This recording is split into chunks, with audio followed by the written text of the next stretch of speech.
नमस्कार, आप देख रहे हैं अपना उत्तराखंड। मैं हूं आपके साथ रवीश और बड़ी खबर आपको बताते हैं, उत्तराखंड कैबिनेट की अहम बैठक इस वक्त जारी है। सीएम पुष्कर सिंह धामी की अध्यक्षता में यह बैठक हो रही है। बैठक में विकास के रोड मैप पर भी चर्चा हो रही है। तो उत्तराखंड कैबिनेट की अहम बैठक इस वक्त जारी है। सीएम पुष्कर सिंह धामी की अध्यक्षता में यह बैठक हो रही है। बैठक में विकास के रोड मैप पर चर्चा हो रही है। प्रस्तावों पर मोहर लग सकती है। 14 ऐसे प्रस्ताव हैं जिन पर मोहर लग सकती है। आंदोलनकारियों के आरक्षण पर फैसले का इंतजार है। तो राज्य आंदोलनकारियों के आरक्षण पर फैसले का इंतजार है। उत्तराखंड कैबिनेट की अहम बैठक इस वक्त जारी है।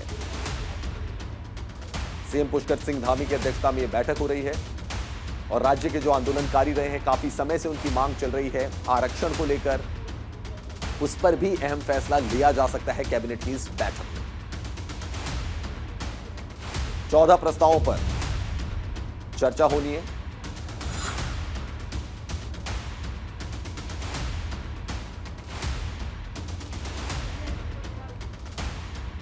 तो उत्तराखंड कैबिनेट की इस वक्त बैठक चल रही है। सीएम पुष्कर सिंह धामी की अध्यक्षता में बैठक चल रही है। बैठक में विकास के रोड मैप पर चर्चा हो रही है।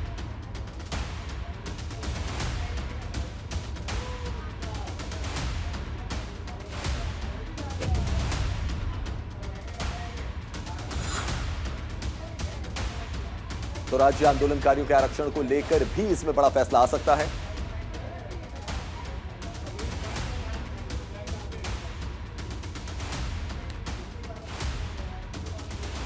चौदह प्रस्तावों पर मोहर लग सकती है। उत्तराखंड कैबिनेट की जो बैठक इस वक्त चल रही है, राज्य आंदोलनकारियों के आरक्षण पर भी फैसले का इंतजार किया जा रहा है। काफी समय से मांग की जा रही है।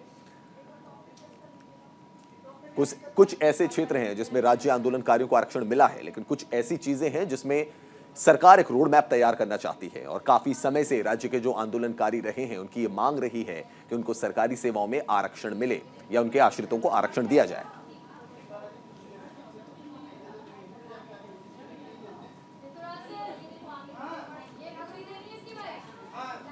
तो उत्तराखंड कैबिनेट की अहम बैठक जारी है। सीएम पुष्कर सिंह धामी की अध्यक्षता में बैठक हो रही है, जिसमें कई अहम मुद्दों पर चर्चा हो रही है। 14 ऐसे प्रस्ताव हैं जिन पर मोहर लग सकती है।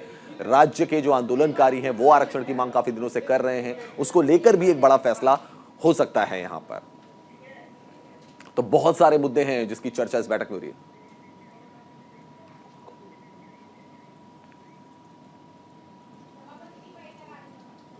हितेश त्यागी हमारे संवाददाता हमारे साथ सीधे जुड़ चुके हैं। हितेश, क्या खास मुद्दे रहेंगे जिन पर चर्चा चल रही है? कुछ ऐसे प्रस्ताव जिन पर मोहर लग सकती है?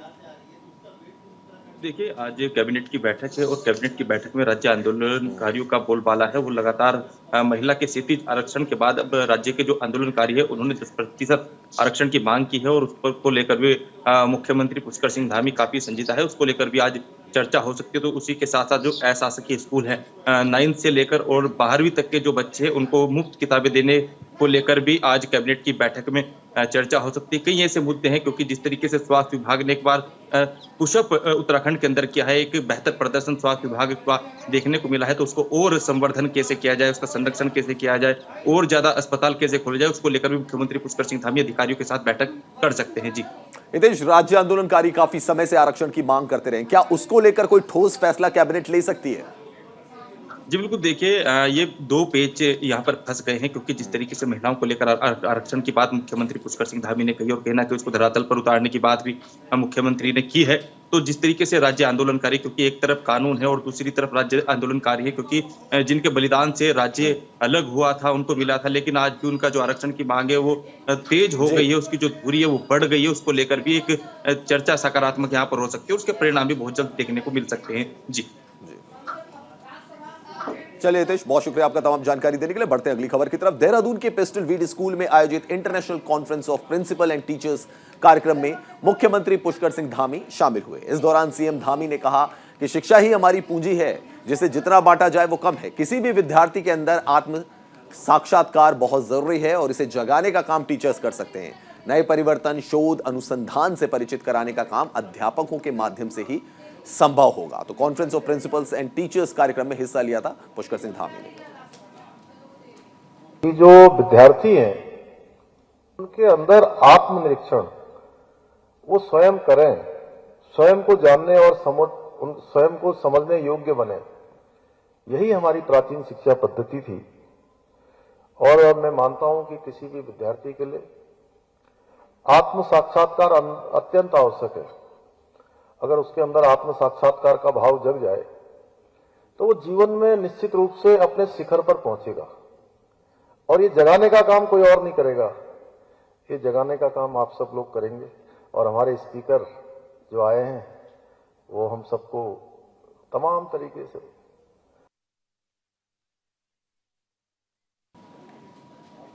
कुमाऊं के दौरे पर बीजेपी प्रदेश अध्यक्ष महेंद्र भट्ट काशीपुर में नवनियुक्त जिला अध्यक्षों के साथ बैठक करेंगे। किच्छा में पार्टी कार्यकर्ताओं के साथ बैठक भी करेंगे महेंद्र भट्ट। बड़ी खबर आपको बता रहे हैं, कुमाऊं के दौरे पर हैं बीजेपी के प्रदेश अध्यक्ष महेंद्र भट्ट। कार्यकर्ताओं के साथ बैठक भी करेंगे महेंद्र भट्ट। किच्छा गुरुकुल में वार्षिक समारोह में भी शामिल होंगे।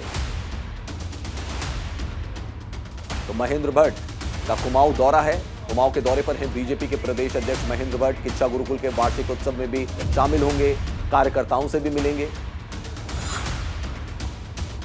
काशीपुर में नवनियुक्त जिला अध्यक्षों के साथ भी बैठक करेंगे। तो जो नए जिला अध्यक्ष बनाए हैं बीजेपी कार्यकारिणी ने, उनके साथ भी महेंद्र भट्ट बैठक करेंगे। जैसे कि आप जानते हैं कि मिशन 2024 को लेकर भाजपा के जो उत्तराखंड से सांसद हैं उनकी बैठक भी हो चुकी है। दिल्ली में वो बैठक हुई थी, उसमें महेंद्र भट्ट भी मौजूद थे, उसमें पुष्कर सिंह धामी भी मौजूद थे। अब महेंद्र भट्ट जो है वो कुमाऊं के दौरे पर जा रहे हैं।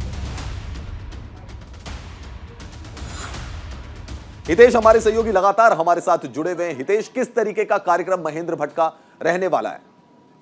जी बिल्कुल, देखिए आज बीजेपी के जो प्रदेश अध्यक्ष है महेंद्र भट्ट, उनका कुमाऊं का दौरा है और वो 1 बजे काशीपुर पहुंचेंगे, जहां पर वो लोकसभा चुनाव के निमित्त और अन्य जो संगठन के कार्य है उनको लेकर नवनियुक्त जो जिला अध्यक्ष है उनके साथ बैठक करेंगे। महानगर के जो अध्यक्ष है, तमाम जितने भी आयामों के अध्यक्ष है, सभी के साथ महेंद्र भट्ट वहां पर बैठक करेंगे और उसी के बाद लगातार वहां से किच्छा की ओर रवाना होंगे। किच्छा में जाकर भी वो जिस तरीके से रूटीन का जो कार्यक्रम भाजपा संगठन का होता है, क्योंकि जिस तरीके से प्रदेश संगठन महामंत्री अजय कुमार ने निर्देश किए हैं, क्योंकि लोकसभा चुनाव को लेकर काफी संजीदा यहाँ पर भारतीय जनता पार्टी तैयार हो गई है और तैयारी में लग गई है, क्योंकि उसी तरीके से किच्छा में भी लगातार जिला अध्यक्षों के साथ बैठकें होंगी। महानगर के जो भी अध्यक्ष होंगे उनके साथ बैठकें वहां पर महेंद्र भट्ट करने वाले हैं। जी हितेश, मिशन 2024 यानी कि 2024 में लोकसभा चुनाव होने, हमने देखा कि दिल्ली में बैठक भी हुई थी, जितने भी सांसद थे उत्तराखंड के, उसको देखते हुए कितनी इंपॉर्टेंट, कितना अहम रहेगी उनकी ये यात्रा?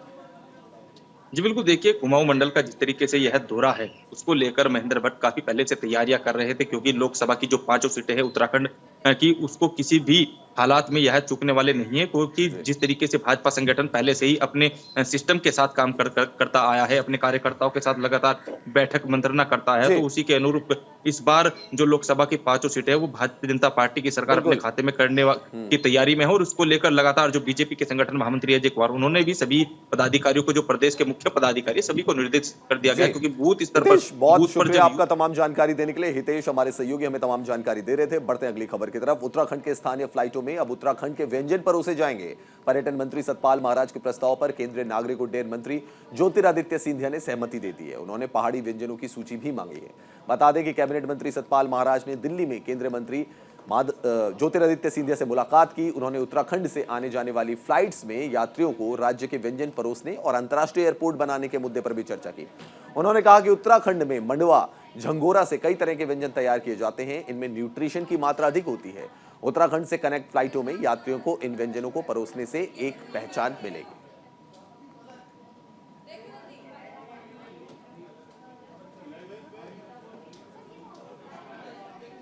तो सतपाल महाराज जो कि पर्यटन मंत्री हैं, उन्होंने ज्योतिरादित्य सिंधिया से मुलाकात की, सिविल एविएशन मिनिस्टर, नागरिक उड्डयन मंत्री से मुलाकात की और यह कहा कि उत्तराखंड के लिए जो फ्लाइट्स जाती हैं उसमें उत्तराखंड के ही व्यंजन परोसे जाएं, जिसको लेकर ज्योतिरादित्य सिंधिया ने लिस्ट भी मांगी है।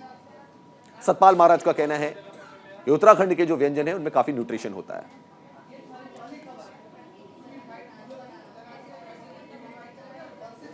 हितेश हमारे साथ लगातार जुड़े हुए। हितेश, किस तरीके की प्लानिंग जो है वो उत्तराखंड सरकार कर रही है, खासकर पर्यटन मंत्री सतपाल महाराज कर रहे हैं कि फ्लाइट्स में भी उत्तराखंड के व्यंजन ही परोसे जाए? जी बिल्कुल, देखिए उत्तराखंड के अंदर पर्यटन के लिहाज से अगर देखा जाए तो लगातार जो सतपाल महाराज है वो कहीं ना कहीं उत्तराखंड का जो उत्पाद है, व्यंजन है, उसको लेकर लगातार काम कर रहे हैं। और जिस तरीके से ज्योतिरादित्य सिंधिया से उनकी मुलाकात हुई है और सिंधिया ने इनकी बात मान भी ली है और लगातार जिस तरीके से जो फ्लाइटों में उत्तराखंड का वो जो व्यंजन है, कोदा झकोरा की बात करें या फिर हम धान की बात करें या फिर पहाड़ी राजमा की बात करें या फिर पहाड़ी छोले की बात करें, कई ऐसे पहाड़ी उत्पाद है जो देश ही नहीं अपितु दुनिया के अंदर छाए हुए हैं। अपना नाम परचम पहाड़ी उत्पादों ने छाया हुआ है। तो लगातार जिस तरीके से सिंधिया ने नाम की लिस्ट मांगी, तो कहीं ना कहीं ये भी एक पर्यटन के लिहाज से उत्तराखंड के उत्पाद को बढ़ावा देने में एक मील का पत्थर साबित होगा। जी हितेश, बहुत शुक्रिया आपका तमाम जानकारी देने के लिए। बढ़ते हैं अगली खबर की तरफ। हरिद्वार पतंजलि योगपीठ में जूम मीटिंग के दौरान स्क्रीन पर अश्लील वीडियो चलने से हड़कंप मच गया। इस मीटिंग में लगभग 150 महिला पुरुष मौजूद थे और बड़ी संख्या में लोग जूम ऐप के जरिए जुड़े हुए थे। इसी दौरान अश्लील वीडियो चलने से मीटिंग में अफरा तफरी का माहौल बन गया। इस पूरे मामले में पतंजलि योगपीठ के टेक्निकल हेड ने बहादुराबाद थाने में तहरीर दी है। मामले की गंभीरता को देखते हुए पुलिस ने मुकदमा दर्ज कर जांच भी शुरू कर दी है। हरिद्वार एसपी सिटी स्वतंत्र कुमार ने बताया कि मुकदमा दर्ज कर साइबर टीम ने जांच शुरू कर दी है। जल्द ही मामले का खुलासा किया जाएगा।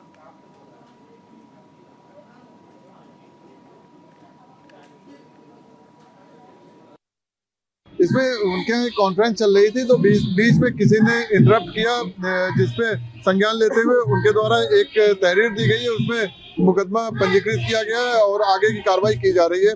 साइबर टीम हमारी लगी हुई है, जल्द ही उसको निकाल लेंगे कि कहाँ से उनके बीच में कोई अननोन आदमी घुसा था, जो कि उनके जो वीसी चल रही थी उसको इंटरप्ट करने की कोशिश किया। संजय पुंडीर हमारे साथ सीधे जुड़ चुके हैं हरिद्वार से। संजय का रुख करते हैं। संजय, क्या लेटेस्ट अपडेट अब इस मामले में सामने आ रहा है, क्योंकि एक बड़ी घटना हो गई है और पुलिस में भी इसकी रिपोर्ट दर्ज कराई जा चुकी है।